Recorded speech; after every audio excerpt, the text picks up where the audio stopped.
I believe it's the fourth. Yeah, this I think is the 4th episode. We've got this and one more. Okay. This is Cheryl centered, so you know it's gonna be blood. So Cheryl, our dear actress, plays 3 different Blossoms, all of which... Blossoms? That's the last name of the family. Okay, thank you. Okay. And they are teaching feminism in different time periods. In the late... Yes, because if anyone understands feminism, it's Cheryl from Rivervale. That's why she's training the girls to use bows and arrows to hunt people who threaten her maple monopoly. Because feminism. Fertility, and men, we need the blood for the seed. Yep. Water it with the male blood. Hashtag feminism. Okay. Hashtag feminism. Feminism. Yep. So, in all these versions, the men are evil. And in the 1957 version, and this was interesting because people were a little disturbed by this because so Lily Reinhart, who plays Betty, is also playing a character in this. And Cheryl kind of seduces, so keep in mind Cheryl and Betty are cousins on the show. She seduces Lily Reinhart's character in the 1957 version. And so, is it established that they are or aren't cousins in the 1957 it's not version? Really established. So they leave it for the audience to get grossed out because they're used to thinking of them as cousins. Yes. But the creators have tried to go back and say no, they're not actually cousins in this version. I mean, like, they left themselves the wiggle room, but I think it was probably also a deliberate choice to not clarify an episode. Meanwhile, Cole Sprouse, who plays Jughead, has to try to be an intimidating and abusive husband in 1957. Given the tone of that description, I'm going to assume he fails miserably. He does. This is almost as convincing as when he played or tried to be the gang leader, the Serpent King, in earlier seasons. Jughead the Serpent King. Okay. Yep. But, fortunately, it's time for a crossover. So, Cheryl knows Sabrina through their softball leagues. Sabrina the witch from her own series. Yep. And were they allowed to actually call her Sabrina this time? Sabrina. Okay, because I know initially when they were doing crossovers, it was like weird and oblique, and like they had characters appear but couldn't say the name because they were on different networks. Yeah, or sometimes it was the same actor. Yeah, because Sabrina's over. That's what I was going to say. Yeah. Sabrina's been canceled at this point, so I don't think Netflix gives a crap. Yep. So, yeah. Well, I know how much you loved Sabrina as a character. Yeah, it's always good to have her back. God, the venom that just dripped from that statement. Oh my goodness. Yeah. Yeah, I love her almost as much as I love Archie and Veronica. Veronica and her Monopoly money, man. Okay. Manning up.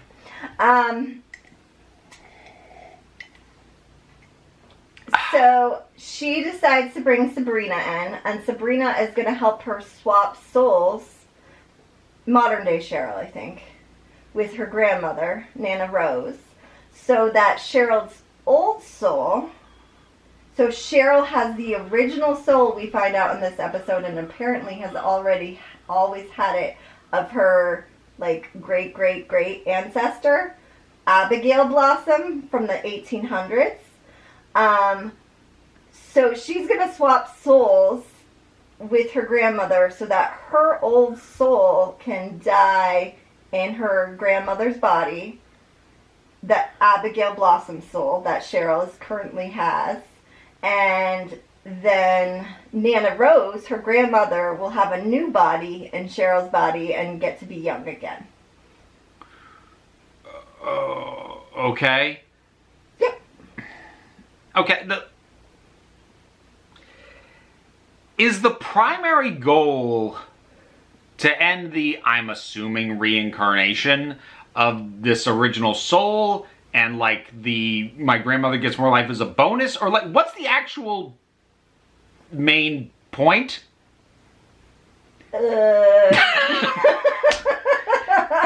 I need to stop asking what's the point, because the pause that happens.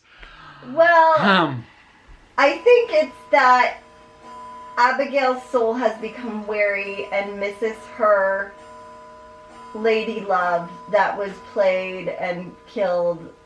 Well, that was played by the actress who plays Tony. Okay, I guess. Keep in mind, in Rivervale, so this is what's going on in Rivervale, but when we get to Riverdale, which we're not going to go into because I'm in the midst of it, and I think I can only break you for 5 episodes at a time. Mm-hmm. There's also some, like, possession and Abigail Blossom and her soul going on in that, too, so I think it kind of relates to that, and they were setting some stuff up with that. I guess what I'm trying to figure out, and this is a fool's errand. Why are you trying to figure out? Because, like, this? Why are you trying to logic? I can't help it. When something brings up questions, I'm like, please tell me you answered your own questions, but I don't know why. Like, I have to.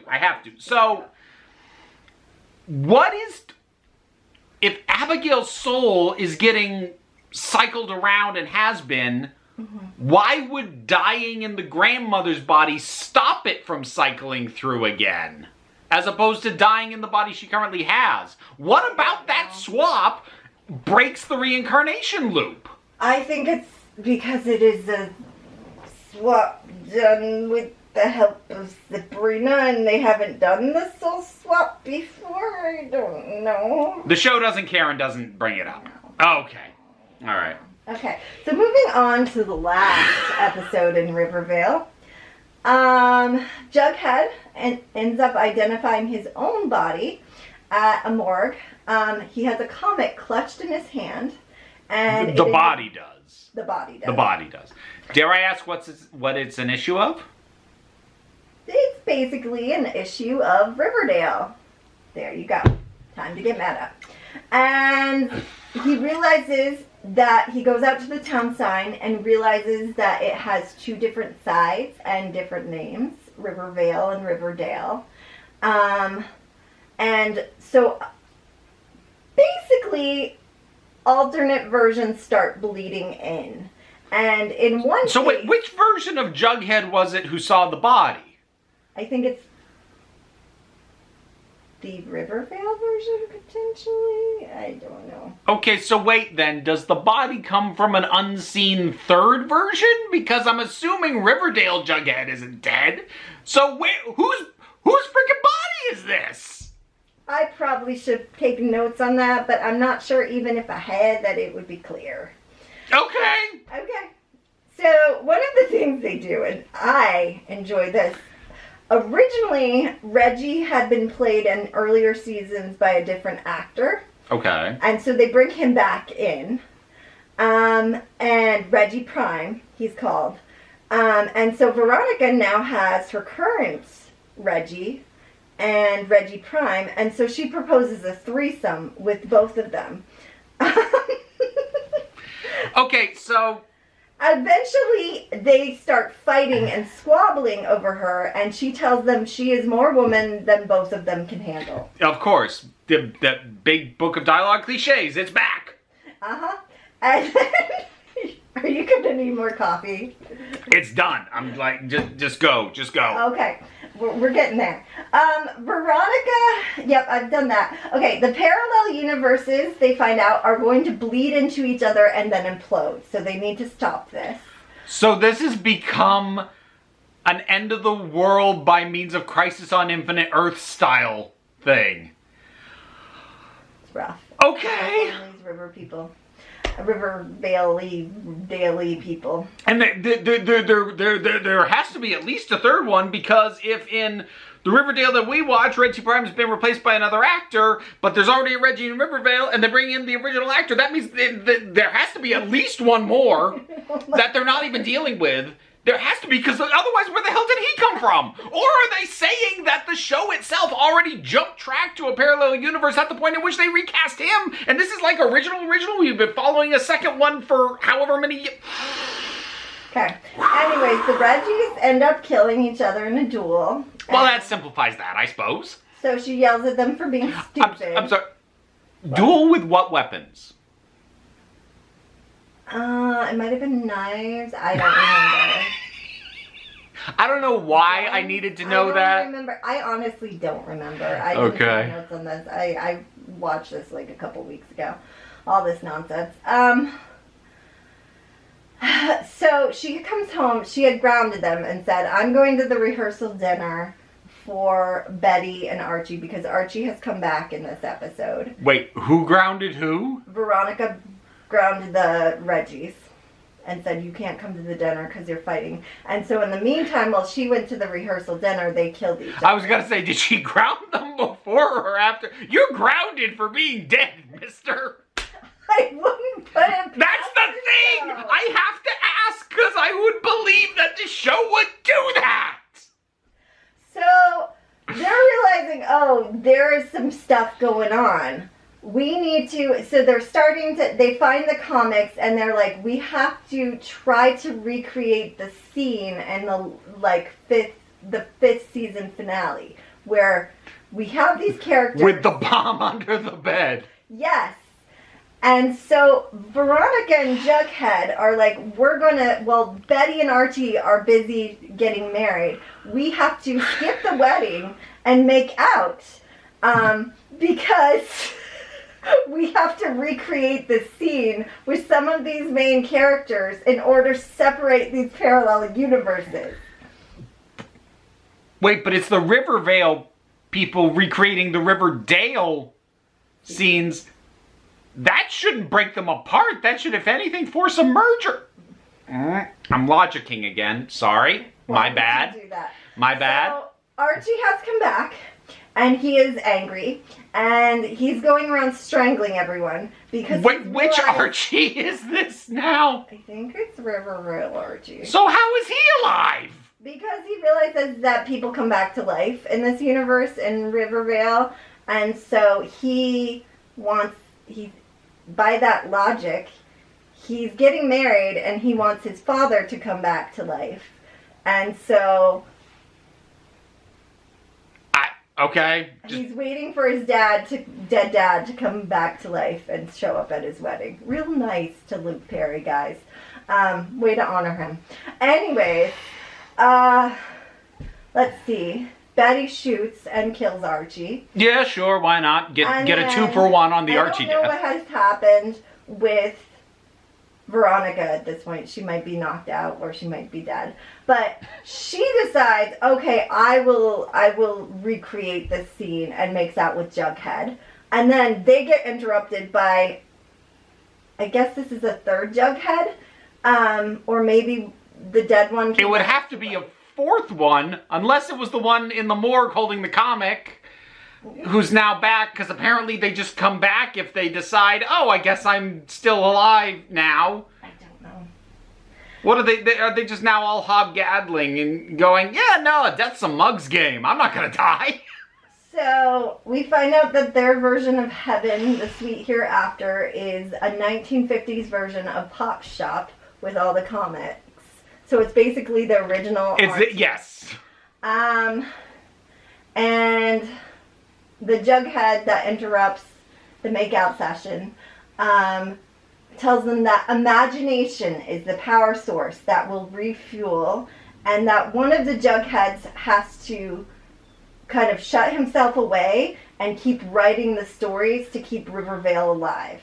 And so Jughead is convinced that one version of himself, I think it's the Rivervale version, has to go down in his little bunker and keep writing these comics to save the universe, and he can't interact with all these characters because he has to be the writer, the creator, and that's it. So that's the 5 episodes. No, hold on, hold up. Do you think this is going to make sense? No, I don't. But okay, so wait a minute. Mm-hmm. they use Jughead, who is a writer who has already made a deal with the devil. Which I think only lasted one episode, but yeah, no. To do that most self-indulgent of things that writers do, which is to make the entire universe dependent on a writer to exist. You know they do.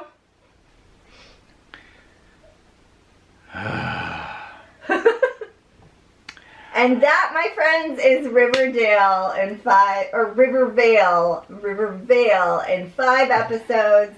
And then we go back to Riverdale, but there's also obviously repercussions. So. A note for any creators out there, especially writers, you seem particularly susceptible to this, but like if you ever feel so inclined as to make a character an equivalent to God or the thing that the universe pivots on or requires to exist, and your first instinct is to make them the same thing that you yourself are, so like as a writer, they're a writer and they make the word, just don't. Just don't. Don't ever do it. Even if you are writing for Rivervale/Riverdale or like Supernatural or any of those. No, like there is a line between nonsense and just jerking yourself off. And that I don't need both going on at the same time. Like the only person who ever pulled this off was Neil Gaiman with Sandman, but it was because he extolled the virtue of stories, but not the storytellers. And nobody else seems to get that distinction. Okay. Yep, so there you go. Thank you so much. Yeah. For anything that really stood out to you or like broke you the most besides this end?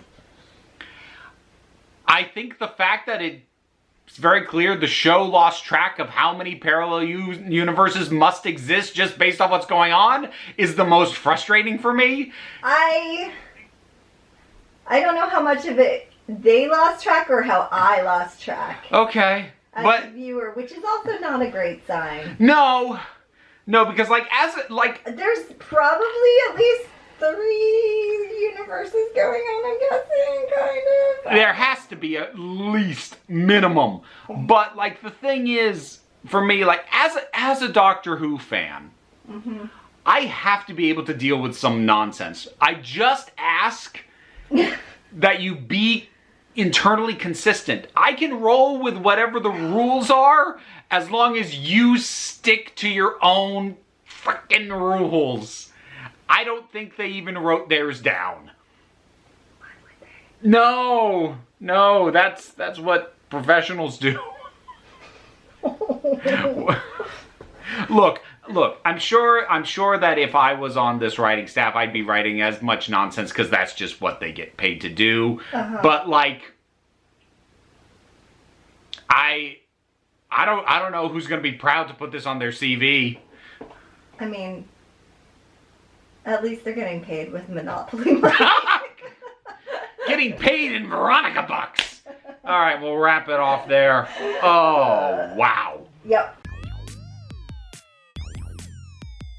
End credits, that means I need to shout out my top Patreon supporters. Robin Moore, Zupin Lutfula, Tarak, the thing that goes doink in the anime, Oliver B., Linda Walters, Emu Delkey, Leotha Boyd, Toy Loli, Becky Sparks, Renabi Likes the Poodle, Zach, Tracy Scrabbit, Angry Casperl, Adam RDL Taylor, Shay Legurle, Brendan LaRose, and TT. Thank you so much for your support. You can get your name in the credits too by checking out the rewards on the Patreon. You only tried to eat my earring once this time. That's much better.